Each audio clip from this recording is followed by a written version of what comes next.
ഞാനീ പറയുന്നതൊരു വിഘടനവാദമോ ഒരു പ്രതിക്രിയാവാദമോ ഒന്നുമല്ല. ചില യാഥാർത്ഥ്യങ്ങൾ അറിയാൻ വേണ്ടിയിട്ടാണ് ഞാനിത് പറയുന്നത്. BJP എന്ന രാഷ്ട്രീയ പ്രസ്ഥാനത്തിലേക്ക് അതിലണിചേരാൻ ഒരു ഇസ്ലാം മത വിശ്വാസിക്ക് താല്പര്യമുണ്ടെങ്കിൽ അവൻ തീർച്ചയായും ആ പാർട്ടിയെക്കുറിച്ച് അവൻ പഠിക്കും. അങ്ങനെ പഠിക്കുമ്പോൾ ഇവിടെ കാണാൻ കഴിയുന്നത് ഏറ്റവും ആദ്യത്തെ ഒരു ചരിത്രമെടുക്കാം. ഇന്ത്യയിൽ നിലവിലുള്ള ഭരണഘടനയെയും അതിൻ്റെ വ്യവസ്ഥിതിയെയും മറികടന്നുകൊണ്ട് ബാബരി മസ്ജിദ് തല്ലി തകർക്കപ്പെട്ടു. ഇത് നമ്മൾക്ക് എല്ലാവർക്കും അറിയുന്ന ഒരു സത്യമാണ്. അപ്പം അത് ഒരു ആരാധന മന്ദിരമാണ്. അതൊരു വിശ്വാസികളുടെ ആരാധന മന്ദിരമാണ്. അത് തല്ലി തകർത്തു എന്നതിലുപരി രാജ്യത്തിനോട് സ്നേഹമുണ്ടെങ്കിൽ, ഈ രാജ്യത്ത് നിലനിൽക്കുന്ന വ്യവസ്ഥയോട് സ്നേഹമുണ്ടെങ്കിൽ അതിനെ നോക്കുകുത്തിയാക്കി അത്തരം പ്രവൃത്തികൾ ചെയ്തത് ശരിയോ തെറ്റോ? ഇത് ഞാൻ എപ്പോഴും ചിന്തിക്കാറുണ്ട്. അതേപോലെ ഇവിടെ പശു ഇറച്ചി കൈവശം വെച്ചതിൻ്റെ പേരിൽ തല്ലിക്കൊല്ലുന്നു. പള്ളിയിൽ കിടന്ന് ഉറങ്ങിയിരുന്ന മൊയിലക്കന്മാരെ വെട്ടിക്കൊല്ലുന്നു. മദ്രസയിൽ പോകുന്ന വിദ്യാർത്ഥികളെ ആക്രമിക്കുന്നു. അങ്ങനെ പല ഇതുകളും നമ്മൾ BJPയുടെ പ്രവർത്തികളിൽ നിന്ന്, RSSൻ്റെ പ്രവർത്തികളിൽ നിന്ന് നമ്മൾ കേട്ടുകൊണ്ടിരിക്കുന്നുണ്ട്, നിരന്തരം കേട്ടുകൊണ്ടിരിക്കുന്നുണ്ട്. അപ്പോൾ ഒരു ഇസ്ലാം മത വിശ്വാസിക്ക് ആ പാർട്ടിയിൽ അണിചേരാൻ എങ്ങനെ സാധ്യമാകും? ഒന്നുകിൽ ഇത്തരം ചെയ്തികൾ ചെയ്തു കഴിഞ്ഞാൽ അതിൻ്റെ നേതാക്കന്മാർ വന്നിട്ട്, അതാത് പ്രദേശത്തുള്ള നേതാക്കന്മാർ വന്നിട്ട് പറയാം, ഇത് ഇവർ ചെയ്ത് തെറ്റാണ്, ഞങ്ങൾ മാപ്പ് ചോദിക്കുന്നു. പക്ഷെ അവർ ഇന്നേ വരെ അത്ര ഒരു ഭാഷ പറഞ്ഞിട്ടില്ല. അപ്പോൾ അവർക്ക് അത് അനുവാദമാണ്, അവർ മൗനസമ്മതം കൊടുക്കണം. ഇതെൻ്റെ സത്യം. അല്ലെങ്കിൽ നിങ്ങളല്ല എന്ന് പറയാം. ഇപ്പോൾ ഈ അടുത്ത് SDPI നേതാവിനെ വെട്ടിക്കൊന്നു. രാഷ്ട്രീയപരമായിട്ട് പലർക്കും പല രാഷ്ട്രീയ പ്രസ്ഥാനങ്ങളായിട്ട് നിലനിൽക്കാൻ ഇവിടെ കഴിയും. ഇന്ത്യ രാജ്യം അത് അനുവദിക്കപ്പെടുന്നുണ്ട്. എന്തിനു വേണ്ടിയാണ് അദ്ദേഹത്തിനെ വെട്ടിക്കൊന്നത്? അപ്പോൾ അതിലൂടെ മനസ്സിലാക്കുന്നത് അവർ പ്രതിദാനം ചെയ്യുന്നൊരു ഇസ്ലാം മത വിശ്വാസ ചട്ടക്കൂടിൻ്റെ ഭാഗങ്ങളായിട്ടുള്ള ആളുകളാണ് ഭൂരിപക്ഷം അതിലുള്ളത്. അതുകൊണ്ടല്ലേ അതിനെ തുടർന്നല്ല മറ്റൊരു കൊലകൾ ഇവിടെ അരങ്ങേറാൻ സാധ്യമായത്? ഇത് രണ്ടും ശരി എന്ന് ഞാൻ പറയുന്നില്ല, രണ്ടും തെറ്റാണ്. പക്ഷെ ശരിയായ നേതൃത്വങ്ങൾ വേണ്ടുന്നത് ഇത്തരം തെറ്റുകൾ ചെയ്തു കഴിഞ്ഞാൽ ഇത് തെറ്റാണ്, ഇവർ ചെയ്ത് തെറ്റാണ്, ഇവരെ ഞങ്ങളെ പാർട്ടിയിൽ ഇനി വേണ്ട, സമാധാനത്തിൻ്റെയും സമയത്തിൻ്റെ പാതയിലൂടെ ജീവിക്കാൻ ആഗ്രഹിക്കുന്ന ആളുകൾ മാത്രം ഞങ്ങളുടെ പാർട്ടിയിൽ മതി. എന്തുകൊണ്ട് ഇവർ അത്തരമൊരു മനോഭാവം മുന്നോട്ട് വെക്കുന്നില്ല? എന്തുകൊണ്ട് അങ്ങനെ ഒരു രീതി അവർ പ്രകടിപ്പിക്കുന്നില്ല? ഇവിടെ ഇസ്ലാം മത വിശ്വാസികൾക്ക് നേരെയല്ല, ക്രിസ്ത്യൻ വിഭാഗങ്ങൾക്ക് നേരെയും നമ്മൾ കണ്ടുകൊണ്ടിരിക്കുന്നുണ്ട്. അപ്പോൾ ഇവരുദ്ദേശിക്കുന്നത് എന്താ? ഇവരുദ്ദേശിക്കുന്നത് ഹിന്ദുത്വ രാഷ്ട്രമാണ്. ഹിന്ദുത്വ രാഷ്ട്രം ഇത്തരം ഒരു ഇതാണ് വിഭാവനം ചെയ്യേണ്ടത്. അന്യ മതവിദ്വേഷങ്ങൾ, അതിന് പ്രമാണങ്ങൾ ഞാൻ പഠിച്ചപ്പോൾ എനിക്ക് ബോധ്യമായത് ഇത്തരം രീതികളല്ല. അപ്പോൾ എന്തുകൊണ്ട് ഇവർ അപലപിക്കുന്നില്ല ഇത്തരം തെറ്റുകളെ? അപ്പോൾ ചോദിക്കും മറ്റുള്ളവർ ചെയ്യുന്നില്ലേ ഉണ്ടോ എന്നുള്ളത്. മറ്റുള്ളവർ ചെയ്യുന്നുണ്ട് ഇല്ല എന്നുള്ളതല്ല ഞാൻ പറയുന്നത്. പല രാഷ്ട്രീയ പ്രസ്ഥാനങ്ങളും ഇത്തരം നിലപാടുകൾ കൈക്കൊള്ളുന്നുണ്ട്. അവരൊക്കെ കാലം തിരുത്തപ്പെട്ടിട്ടുണ്ട്. അവർക്കത് ബോധ്യമായിട്ടുണ്ട്. അവർ ക്ഷമാപണങ്ങൾ പറഞ്ഞിട്ടുണ്ട്. ഇന്ന് വരെ BJP ചെയ്തിട്ടുള്ള ഇത്തരം കാര്യങ്ങൾക്ക് അവർ ക്ഷമാപണം പറഞ്ഞിട്ടില്ല. അപ്പോൾ നമ്മൾ കണ്ടാണ് SDPI നേതാവ് മരിച്ചു. അതിന് മറ്റൊരു കൊലകളും നടന്നു. ആ കൊലകൾ അജ്ഞാതമാണ് ആരാണ് നടത്തിയതെന്നുള്ളത്. അത് പോലീസ് കണ്ടുപിടിച്ച് തെളിയിക്കേണ്ടതാണ്. പക്ഷേ ഇതിന് നേതാക്കന്മാർ പോയത് എവിടെയാണ്? ഈ SDPI നേതാവിൻ്റെ വീട്ടിൽ പോയോ? ഇവിടെ നമ്മൾ തിരിച്ചറിയേണ്ടത്. അപ്പോൾ എന്താണ് ഇവർ വെച്ച് പുലർത്തുന്നത്? എങ്ങനെയാണ് ആ പാർട്ടിയിൽ അണിചേരാൻ നമുക്ക് കഴിയുക? മറ്റൊരു മതവിശ്വാസിക്ക് ആ പാർട്ടിയിൽ അണിചേരാൻ എങ്ങനെ കഴിയുക? അപ്പോൾ ഹിന്ദുത്വം എന്ന് പറയുന്നത് ഇതാണോ? മറ്റു മതസ്ഥരെ ഉപദ്രവിക്കലാണോ? നിങ്ങൾ സത്യം തുറന്നു പറ. മൂടി വെക്കേണ്ടതല്ല, സത്യം തുറന്നു പറ. ഞാൻ പഠിച്ചിട്ടുള്ള ഹൈന്ദവത അതിൽ ഇത് ഒന്നും പറയുന്നില്ല. എല്ലാ മനുഷ്യരെയും തുല്യമായി കാണുവാനാണ് അവരാഗ്രഹിക്കുന്നത്. പിന്നെ ചിലരൊക്കെ പറയുന്നതൊക്കെ ഞങ്ങളുടെ സഹനം മൂലമാണ്, ഞങ്ങളുടെ നല്ല മനസ്സുകൊണ്ടാണ് ഇവിടെ മുസ്ലിം വിഭാഗങ്ങളൊക്കെ ഇവിടെ നിലനിന്ന് പോരാൻ കാരണം. ശരിയാണ്. അത് ഇന്നലെ വരെ ഉണ്ടായിരുന്ന ഹൈന്ദവരുടെ നല്ല മനസ്ഥിതി കൊണ്ടാണ്. ഇന്നതല്ല എന്നല്ല നിങ്ങൾ തെളിയിച്ചുകൊണ്ടിരിക്കുന്നത്.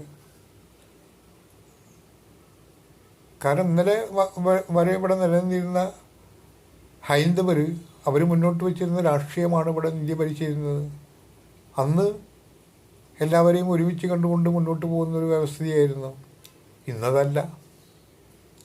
അതുകൊണ്ടല്ലേ ഈ ശബ്ദങ്ങൾ കേട്ടുകൊണ്ടിരിക്കുന്നത്.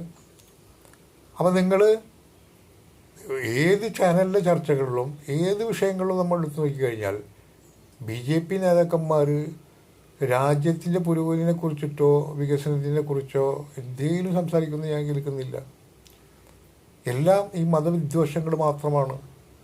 അത് ഹലാലിൻ്റെ ആയാലും മറ്റ് ജിഹാദിൻ്റെ ആയാലും എന്ത് വിഷയമാണെങ്കിലും ഒരു സംസാരിച്ചു കൊണ്ടിരിക്കുന്ന ഈ വിഷയമാണ്. രാജ്യത്തിൻ്റെ പുരോഗമനത്തിനെ കുറിച്ചുള്ളൊരു കാര്യങ്ങൾ അവർ ചർച്ച ചെയ്യുന്നില്ല. അപ്പോൾ നിഷ്പക്ഷമായി ചിന്തിക്കുന്നൊരു വ്യക്തിക്ക് എങ്ങനെയാണ് ആ പാർട്ടിയിൽ അണിചേരാൻ സാധ്യമാവുക?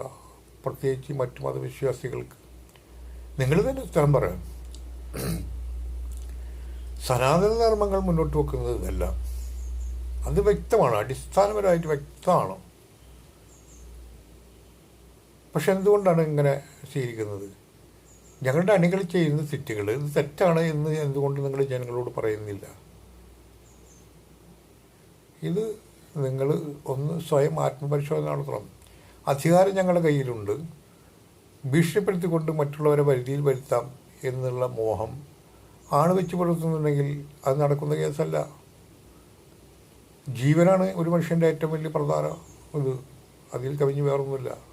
ആ ജീവൻ ത്യജിക്കാൻ ആരെങ്കിലും മുന്നോട്ട് വന്നു കഴിഞ്ഞാൽ അതേപോലെ ത്യജിക്കാൻ മറ്റുള്ളവരും തയ്യാറാവും.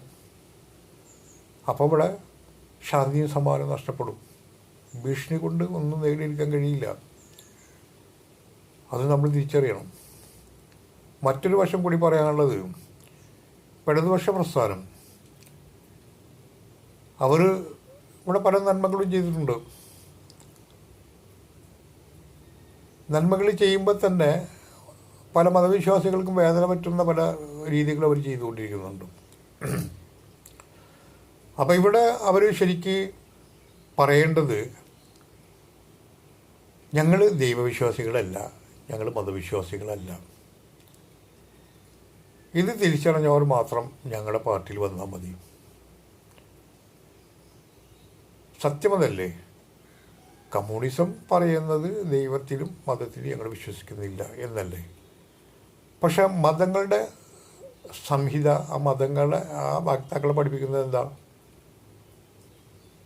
അവർ മതവിശ്വാസികളാണെങ്കിൽ ദൈവനിഷേധങ്ങളും മതനിഷേധങ്ങളും അവർക്ക് പാടില്ലാത്തതാണ്. അപ്പോൾ അവർക്കെങ്ങനെ അതിൽ അണിചേരാൻ കഴിയും? അടിയുറച്ച ഒരു വിശ്വാസിക്ക് എങ്ങനെ അതിൽ അണിചേരാൻ കഴിയും? അപ്പോൾ അടിയുറച്ച ആ വിശ്വാസികൾ തീവ്രവാദങ്ങളാണ്, അവരുടെ ചിന്താഗതികൾ ഇത്തരത്തിലാണ് എന്ന് ചിന്തിക്കുമ്പോൾ അവർ മുന്നോട്ട് വെക്കുന്ന ദർശനങ്ങൾ എന്താണെന്ന് പരിശോധിക്കുക. അവർ മുന്നോട്ട് വെക്കുന്ന ദർശനങ്ങൾ എന്താ? മറ്റുള്ളവർക്ക് ദ്രോഹകരമായിട്ടുള്ള വല്ല പ്രവർത്തനങ്ങളുടെ ഇതുകളോ അതിലുണ്ടോ? ഉണ്ടോ നിങ്ങൾ പറയൂ. ഇല്ലല്ലോ.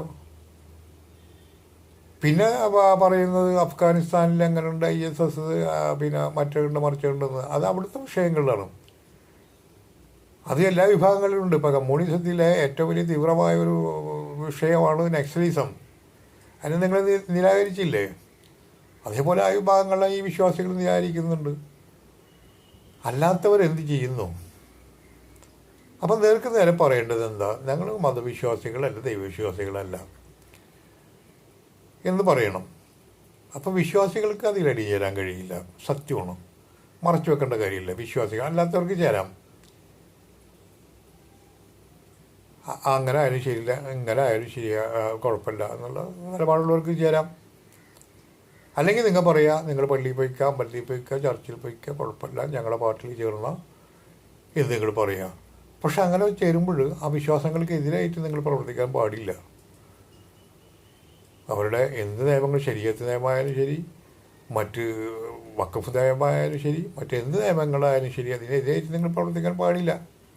അങ്ങനെ പ്രവർത്തിക്കുമ്പോൾ നിങ്ങൾ ആ മതങ്ങളുടെ മൂല്യങ്ങൾക്കും അവർ വെക്കുന്ന ദർശനങ്ങൾക്കും എതിരാണ്. അപ്പോൾ അത് നിങ്ങൾ വെട്ടി തുറന്ന് പറയണം. എല്ലാവർക്കും അറിയാം, കമ്മ്യൂണിസം മുന്നോട്ട് വെക്കുന്നത് മതനിഷേധവും ദൈവനിഷേധവുമാണ്. അപ്പോൾ അതിലൊരു വിശ്വാസിക്ക് അണിചേരാൻ കഴിയില്ല എന്നുള്ള സത്യമാണോ? കാരണം മതവിശ്വാസികൾ ദൈവത്തിനെ ആരാധിക്കുന്ന ആൾക്കാരാണ്. അവർക്ക് എങ്ങനെ അതിൽ അണിചേരാൻ കഴിയുക? അപ്പോൾ ഇത് പറയുമ്പോൾ നിങ്ങൾക്ക് ചിലപ്പോൾ ഒരു ഇത് എന്നോട് വിഷമമുണ്ടാവും. സത്യം ഇതല്ലേ? യഥാർത്ഥം ഇതല്ലേ? അല്ലെങ്കിൽ അല്ല എന്ന് നിങ്ങൾ പറയാം. അപ്പോൾ നിങ്ങൾ മനസ്സിൽ പറയുന്നുണ്ടാവും, ഇവരൊക്കെ ഭയങ്കര തീവ്രമായ മതവിശ്വാസികളും ഇതൊക്കെ. അങ്ങനെയാണ്. നിങ്ങൾ വിശ്വസിക്കുന്ന പ്രത്യയശാസ്ത്രങ്ങൾക്ക് തീവ്രമാണെങ്കിൽ മതവിശ്വാസങ്ങളും തീവ്രമാണ്.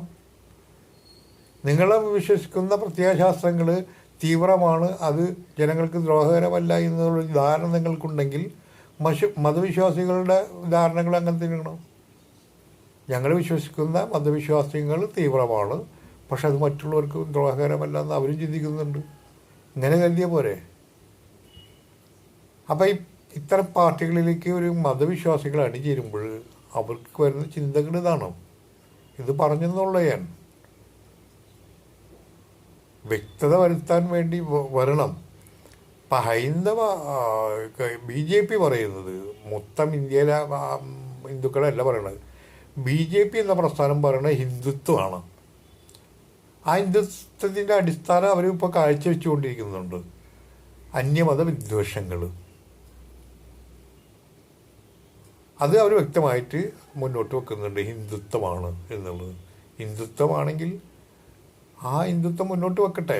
ഏത് സനാതന ധർമ്മങ്ങളെ അതല്ലല്ലോ ഇവിടെ കാണുന്നത്.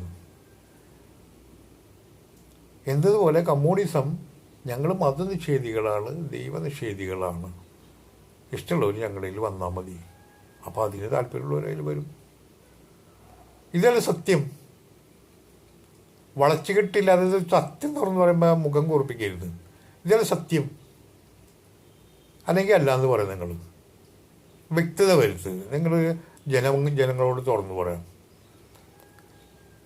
ഞങ്ങൾ ദൈവത്തിനോ മതത്തിനോ ഞങ്ങൾ വിമർശിക്കുന്നില്ല, ഞങ്ങൾക്കതിലൊക്കെ വിശ്വാസമുണ്ട് എന്ന് പറയാൻ കഴിയുമോ? ഇല്ലല്ലോ. അതേപോലെ മതവിശ്വാസികൾക്ക് അവരുടെ വിശ്വാസങ്ങളെ വെച്ച് പുലുകുവാനും അതിൽ എഴുതിച്ചാലും അവർക്ക് അവകാശമുണ്ട്. പിന്നെ അത്തരക്കാരെ നമുക്ക് ഇല്ലായ്മ ചെയ്തുകൊണ്ട് നമ്മളുടെ മാത്രം ആളുകൾ അവിടെ സ്ഥാപിക്കാം എന്ന് വെച്ച് കഴിഞ്ഞാൽ കാലങ്ങൾ ബോധ്യപ്പെടുത്തികളാണോ? അത്തരം ചിന്താഗതികളെ രാഷ്ട്രങ്ങളൊക്കെ തകർന്നടിച്ചതൊക്കെ നമ്മൾ കണ്ടതാണ്. അപ്പോൾ അതല്ല വേണ്ടത്. നമ്മൾക്കിപ്പോൾ വേണ്ടത് മൊത്തത്തിൽ പറയുകയാണെങ്കിൽ ഇത്തരം ആശയങ്ങൾ വെച്ച് പുലർത്തുന്ന ആളുകൾ ഈ വിഭാജിത ചിന്തകൾ മാറ്റി വെച്ചുകൊണ്ട് നമ്മുടെ ഇന്ത്യയുടെ പുരോഗതിക്ക് വേണ്ടി, വികസനങ്ങൾക്ക് വേണ്ടി, അതിനു വേണ്ടി പ്രവർത്തിക്കാൻ വേണ്ടി ശ്രമിക്കുക. അതാണ് വേണ്ടത്. മറ്റതൊക്കെ മാറ്റിവെക്കുക. മറ്റ് വിഷയങ്ങളൊക്കെ നമ്മൾ മാറ്റിവെക്കുക. അതാണ് വേണ്ടത്. ഇത് ഏത് ചാനലിൽ ചർച്ച, മാർക്സിസ്റ്റ് പാർട്ടിയുടെ ചർച്ചയും കോൺഗ്രസിൻ്റെ BJPയുടെ ചർച്ചയും എല്ലാവരുടെ ചർച്ച എടുത്ത് പരിശോധിക്കുമ്പോൾ വികസനങ്ങളെക്കുറിച്ചുള്ള കാഴ്ചപ്പാടുകളല്ല ഇത്തരം വിവാഹിത ഇതുകളാണ് വെച്ചു കൊടുക്കുന്നത്. പക്ഷേ കമ്മ്യൂണിസം കുറച്ചൊക്കെ വികസനങ്ങൾക്ക് വേണ്ടിയിട്ടും നിലകൊള്ളുന്നുണ്ട്. പക്ഷേ ആ വികസനത്തിന് നിലകൊള്ളുമ്പോൾ ഇന്നത്തെ അവസ്ഥയിൽ ബി ജെ പിയും ഇപ്പം കേന്ദ്രം ഭരിക്കപ്പെടുന്ന ബി ജെ പിയും മാർക്സിസ്റ്റ് പാർട്ടിയും ജനങ്ങൾ ചോദ്യം ചെയ്തുകൊണ്ടിരിക്കുന്നത് എന്തുകൊണ്ടാണ്? അവർ വികസന വിരോധികളായതുകൊണ്ടും അല്ല, ജനങ്ങൾക്ക് ജീവിക്കാനുതകുന്ന സംവിധാനങ്ങളും പട്ടിണികളും ഇല്ലാത്തൊരവസ്ഥ വരുമ്പോഴാണ് നമുക്ക് മറ്റ് വികസനങ്ങളെക്കുറിച്ച് ചിന്തിക്കാൻ സാധ്യമാവുകയുള്ളൂ. ഞാൻ പട്ടിണി കിടക്കുകയാണ്, എന്നിട്ട് വില കൂടിയ വസ്ത്രം ഇട്ട് നടന്നുകൊണ്ട് വല്ല കാര്യമുണ്ടോ? ജനങ്ങളുടെ അടിസ്ഥാന പ്രശ്നങ്ങളിലേക്ക് ഇറങ്ങി പോവാ നിങ്ങൾ, എന്നിട്ട് വികസനത്തിനെ കുറിച്ച് ചർച്ച ചെയ്യും. ദാരിദ്ര്യം ഇവിടെ ഉണ്ട് എന്നുള്ളത് വളരെ വ്യക്തമാണ്. സാധനങ്ങൾക്കൊക്കെ വില കൂടിക്കൊണ്ടിരിക്കുന്നത് എല്ലാവർക്കും അറിയുന്നതാണ്. അതിനൊക്കെ നിങ്ങളൊരു അടിസ്ഥാന രൂപങ്ങൾ ഉണ്ടാക്കുക. അപ്പോൾ സ്വമേധയാ നിങ്ങളെ പാർട്ടിയെ സ്നേഹിക്കാൻ ജനങ്ങൾ രംഗത്ത് വരും. അതാണ് നിങ്ങൾ തിരിച്ചറിയേണ്ടത്. അതാണ് നിങ്ങളെല്ലാവരും തിരിച്ചറിയേണ്ടത്.